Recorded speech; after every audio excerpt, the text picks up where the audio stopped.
Well, hello, Facebook. Hello, YouTube. Good evening. Welcome as I talk about me and my mental health. I'm Joseph McCray. I'm a registered nurse, and I have a topic for you that I think is very important. It's very important in this land to talk about mental health today. And so we're going to get right into it. I want to give some folks some time to get on because you want to hear it. You want to hear about mental health. And so I thank you. I believe you're going to come away with something that you can use that will benefit you and maybe others that are around you or that are close to you. So I'm going to get right into the first slide. I'm going to get right into the first slide. And that is mental health has to do with how we feel, how we emotionally feel, folks. What's going on in our emotions? Are we happy? Are we sad? Are we down? Are we upset? Are we angry? This is all a part of our mental health. And the next thing that it has to do with is how we think. How we think. What are we thinking about? Are we, upset? Are we thinking about positive things? Are we thinking about, what are we going to do with ourselves? Are we thinking about good things? Are we thinking uh, things to make the world a better place? All has to do with our thinking. What is going on in our thinking? So these are thoughts. And then the last part of mental health, to sum it all up, is how we act. So we feel in a certain way, we're thinking a certain way, and then it comes out in our actions. It comes out in the way we go about doing things, okay? And so this is mental health. This is mental health. And that's not all to it. We'll get into some more. One more thing about mental health is that it's not just our actions, it is also, we said, how we think, absolutely. And then it's also our emotions, right? We look at this slide here, we see a lot of different emotions going on, right? We see people look like they're crying, where people look like they're happy. It's hard to really tell what's going on in these individuals. And so can happen in us. This can happen in our lives, right? We go through all these emotional changes. So the big thing I need you to take away is that how you feel, how you think, and how you act has a big part in our daily activities of life. And so when our emotions and how we think and our actions start to disrupt our normal activities of life, like our eating, our interacting with one another, our sleep, then we begin to take a look. And that's what I'm here today to talk about, taking that evaluation, getting that evaluation, getting a good look at what's going on with your mental health. And so the more I have for you, I'm not finished. How we are connecting, how we connecting with one another, how we're relating to one another has everything to do with our mental health, right? Can we have conversations? Do we feel like we belong? Do we feel like we have made the connection with people? Can we get along, right? Can we get along? Has to do with our mental health. And sometimes if we're isolating, if we don't really want to fool with people, folks, the one thing we all have in common is that we're all human. We're all human, and we have a lot of other things that are common too. So there should be somebody you should be able to connect with, right? And so good mental health says that you're able to connect, you feel like you're part of the community, you're able to interact with other people, right, in a productive way. And one more thing, what else we got?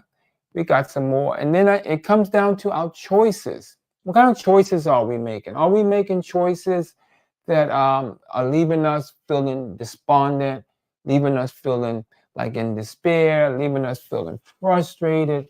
So it all comes down to what are we thinking about, right? How are we feeling when we're making these choices, right? Because these are actions that are being taken.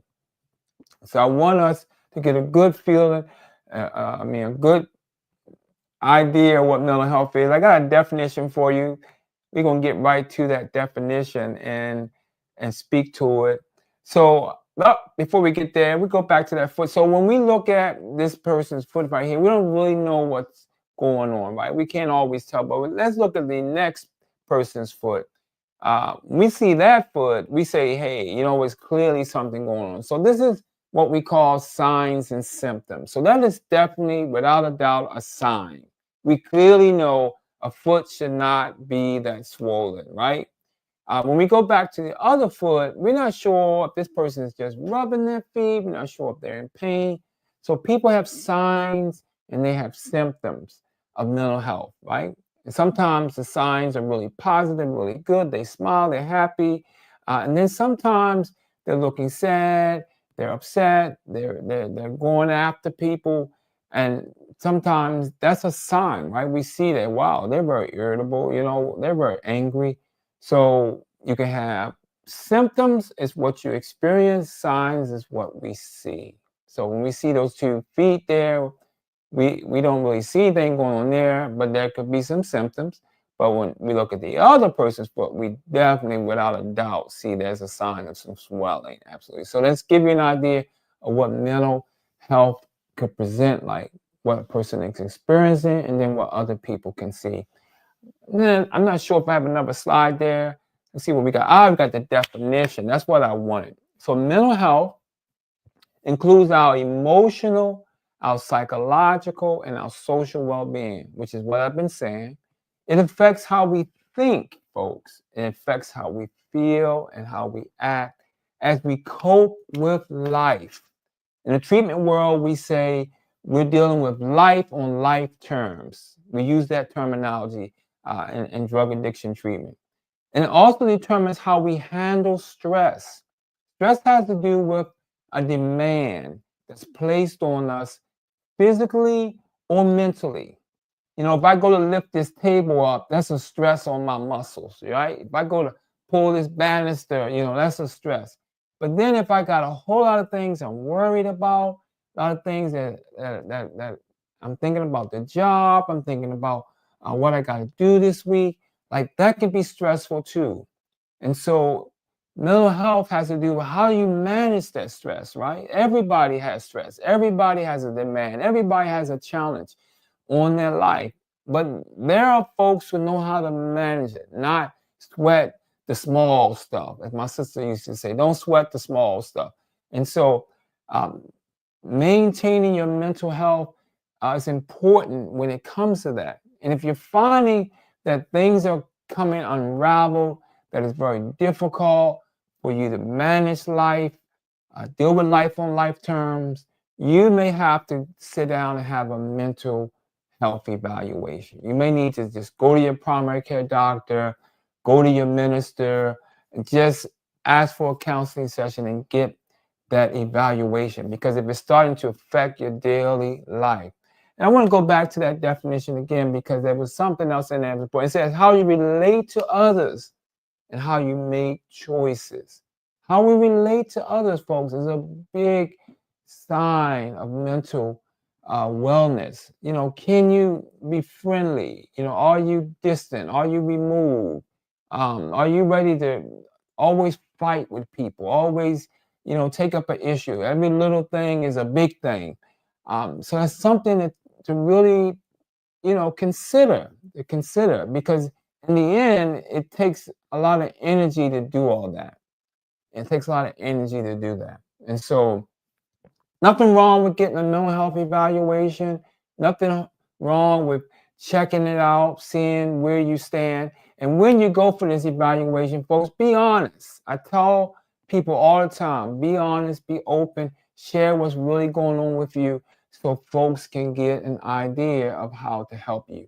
And I got some video to show you, so you won't all be listening to me. I'm going to get into some videos now about mental health and see what you think about that, all right? We can click onto that. Hey, what's up? I'm Alex. I want to talk about mental health, which we're starting to discuss more in our community. So Are we talking about it more in our community? I believe to some degree we are. I know there's a number 988, and I'll put it on display for you in a second. 988 is a number for our whole entire country where people can reach out for mental health services, substance use issues, uh, and get connected and find what can help them. 988. We'll post that up in a minute. So if you say, well, I don't really want to go to the doctor, I got like stigma associated with mental health, I don't want to be considered crazy, I don't want to be looked at as like I'm weak and all that kind of stuff that people come up with. Just call a number, and it allows you to text the person too. You can text a provider on the other end of what's going on too. It says 988. That's available for you. Let's look at that next slide. That next slide. What we got on the So next your slide? mental health can influence physical health. Mental health is how you handle experiences in your life, how you cope with everything and take care of your mind and your emotions. Just like you can have physical challenges, you can have mental health challenges, and you need to get help if you're struggling with either. You can't heal a broken foot on your own. You feel me? So you shouldn't have to deal with your emotional ups and downs alone. There is support out there for everyone. There is support out there for everybody. Don't feel like you're alone. Don't feel like, well, I got my problem. I just got to deal with it. Nope, you don't just have to deal with it. You can get some help. Um, One of the listeners said, "Thanks for the number." Yes, absolutely, folks. We've done a lot in our country to try to raise awareness for mental health. The famous gymnast Simone Biles told the people at the Olympics, "Hey, I got to take care of my mental health. I can't compete right now," which was a big statement, major statement that said, "Hey, my mental health is more important than these endorsements and making all this money. I need to take a break." And she was applauded. I mean, it was major. It was a major stand for the mental health community to hear that, folks. And that's what we got to do sometimes in our life. We have to make a decision. You know what? My mental health is important, right? My well-being, my emotional, my psychological, the way I'm acting is important, and I need to take care of it. I need to take care of it and find ways to better cope with life on life terms. And so, some more nuggets for you. If you're out there, you got a question, you got a comment, feel free. This is interactive. I appreciate you all who are watching, folks. I'm just trying to share my heart. I've been in the field of nursing for 40 years, and 30 of those years I've done behavioral health. Okay, I've worked in psychiatric facilities. I worked at Central Book, and I worked for the state. I worked for Johns Hopkins now, and I've seen mental health over and over and over again. And it's something that we definitely got to talk about it, and we got to also do something about it. You all agree? You all agree out there? Let me know if you agree that we definitely got to talk about it, and we definitely got to do something about it. Let's get that next slide going for y'all. So you shouldn't have to deal with your emotional ups and downs alone. There is support out there for everyone. Mental health is kind of like a cycle. One day you feel good, Sometimes you might be stressed and overwhelmed about how to deal with stuff. And other times you might feel stuck and challenged, like struggling with something bigger than what you can manage. That might lead to a mental health crisis. Yeah, we don't want you to get to a mental health crisis. I think the old saying is they had a nervous breakdown. That was a term they used to use. They may still use it now, where you have a nervous breakdown, where you have to be hospitalized, where you have to be taken out of your environment into a hospital because, mentally you just have this crisis, like everything just came falling down on you. I've seen that. I've seen that in the hospital. Sometimes young people going to college just takes on so much, and they just have a crisis. They just have a nervous breakdown. Just can't function. Just can't move. Can't get it together, and they end up being in the hospital sometimes for several weeks because they didn't catch the warning signs that, hey, this is too much. You know, I'm trying to do full-time college. I'm trying to do all this. I'm trying to keep the grades up because my parents are paying for it.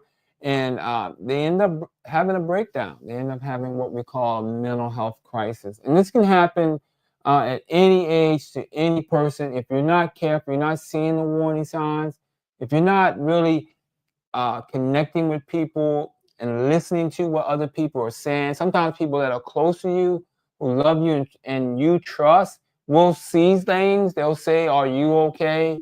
Or "You don't look okay. You seem a little upset. You seem like, you're kind of removed." Sometimes people, what they say don't line up with their emotional picture. Like they'll say, "Oh, I'm fine," and their head is down, their head is turned away, folks. That's what we call incongruent. Okay. And so yes, and so we definitely want to do that. So I'm gonna look at some comments here. I see Lucille says we do have to do something about our mental state. Absolutely, we do have to do something about it, folks. And it just came in my heart to just do this impromptu talk about mental health, because I just think that people need to do an evaluation, get an evaluation. They do need to reach out to their doctor, call 988. I mean, they do need to put themselves in a place where they just open up. You don't have to share everything. You can just start out just sharing a little bit about what's going on. And as you feel more comfortable, then you can open up more. But sometimes people are so heavy laden that they pour out like a water fountain, like a huge spigot, because they just been have so much stuff bottled up in them that they do something what they call cathartic. They just release so much, like with the person they're talking to, because they've just not been able to get it out of them. Okay, so serious stuff, folks, tonight. Very serious stuff. Let's see what else we got. Hope you all are getting something out of this. Appreciate our it. lives, our mental wellness can change based on what we're going through. Mental health challenges don't have a single cause. It could be your experiences or the chemistry of your brain. What's most important is that you take care of yourself.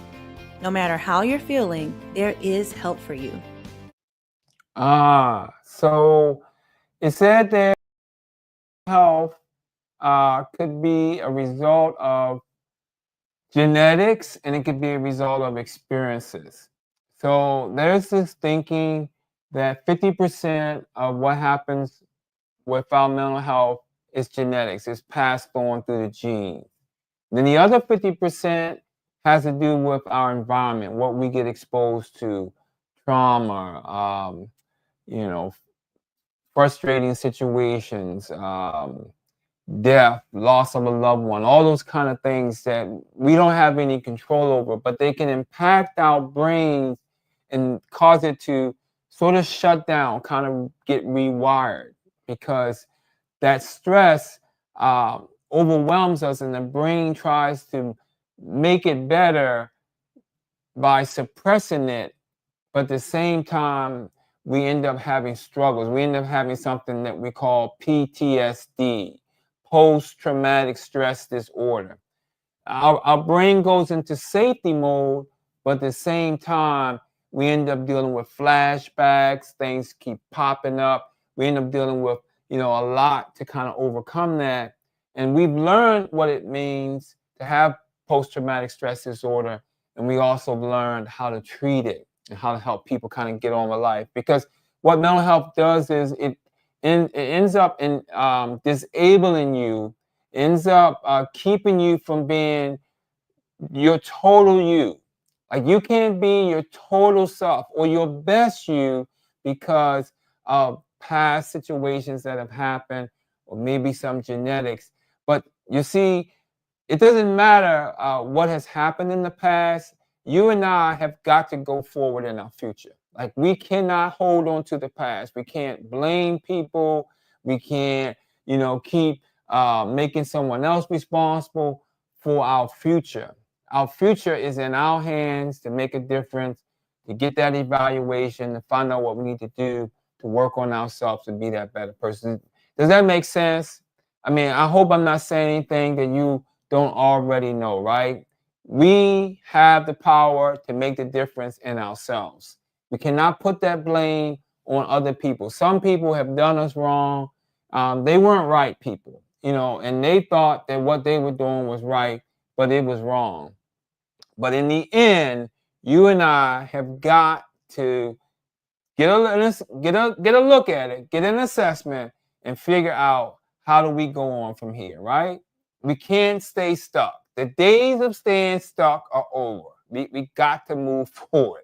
We just got to move forward, folks. That's just the truth. Because otherwise, if we stay stuck, what happens is we end up not being able to do the normal activities of life. We end up not eating, we end up overeating, we end up not sleeping, we end up not wanting to talk with people, interact with people, we end up not being able to do a job, we end up not being able to be in a relationship. Folks don't want to fool with us, and we haven't figured out that, something is going on with our mental health. I've seen that. I worked with someone who was just tormented, just constantly tormenting everybody around her. And then finally one day they found out, I have depression. And it just released them. They was just totally released. They went around and apologized to all the people and told everybody about how they got the diagnosis. They were free. They finally figured out what was wrong with them.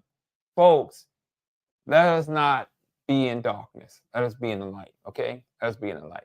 Come on. What we got next, folks? I'm excited. I'm excited because somebody is going to be changed. Somebody's life is not going to be the same as a result of watching this broadcast. I'm telling you. What else we got? Got one more I had video? my own mental health challenges. I want to share my story with you because I wish I'd reached out for help earlier than I did.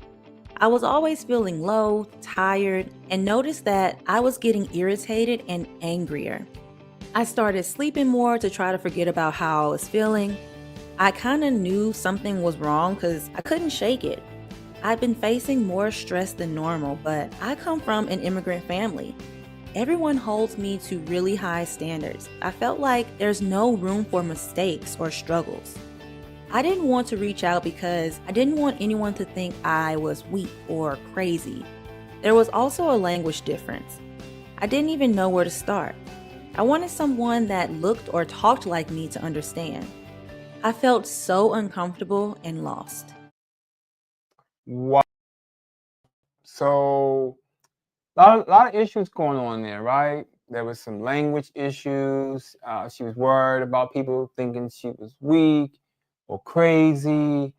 She wasn't really sure like where to go, like what to do, right? And sometimes that can happen. You can be perplexed. You could be lost. You could be scratching your head trying to figure it out. But tonight, you don't have to be lost anymore. You don't have to scratch your head. I don't have any hair anyway, but you don't have to do that. You can begin to start the process of trying to figure out what is going on with you, right?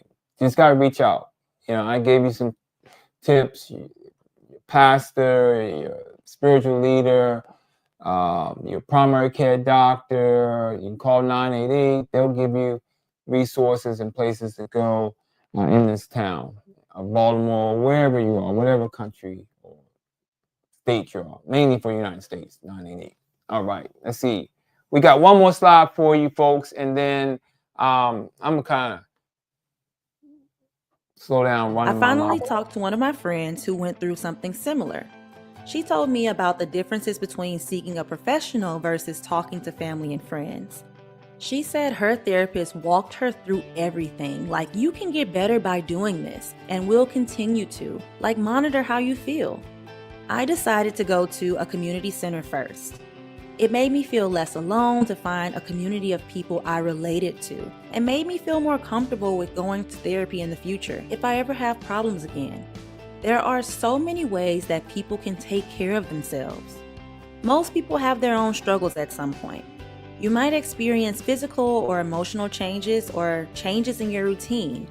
You know yourself best, so pay attention when you're feeling off or different. It's okay not to be okay right now. We encourage you to talk about your feelings, even if you're facing more stress than normal and want to vent. You can learn ways to cope. You can find out how to take better care of yourself, and you can feel better both mentally and physically. Everyone needs a little support sometimes. You can choose what's most comfortable for you in your situation. Talking has a way of making people feel better, of giving us a sense of relief. And if there's something a little more serious going on, there are things you can do to feel better. Just don't try to do it alone, because you're not alone. Reach out. It's worth a try. Yeah. Reach out, folks. Reach out and get what you need. Get what you need. Get what you need. And so that's what I did. Just stop by here this evening to tell you me and my mental health. I have to evaluate myself. And sometimes if I feel like I need to talk to somebody about it, hey, I'm going to be the first one in line to do it, because I'm going to be the best Joe. Best Joe McCray to me, best Joe McCray to my family, my friends, my co-workers. And you deserve to be the best you to yourself first, and then to the people who love you, the people that work with you. You deserve to be the best you. And the only way you can be the best you is to take an honest look at yourself. And if you see something that you're not too sure that, hey, this don't seem right, it's okay to not be okay. That's what she said. It's okay to not be okay. We're human beings, folks. God never made us perfect. He never made us perfect. He never made us without flaws. He never made us without having to call on help in the time of trouble. He never made it that way. And truly, you can call on the Lord. People have done it, call on the Lord, and he delivered them out of all of their troubles. But if you're not at that place, if that's not where your faith is, call on the doctor, call on 988. I don't know about calling Tyrone, but call for some help. Somebody that's professional, somebody that's skilled, somebody that knows what they're doing. Figure out what's going on with you. And I believe that it's worth it. I believe it's worth it. And so I just want to thank you for checking out this video. Those who will watch it later, those who watched it tonight, appreciate you for being a part of it. I've just had an exciting time.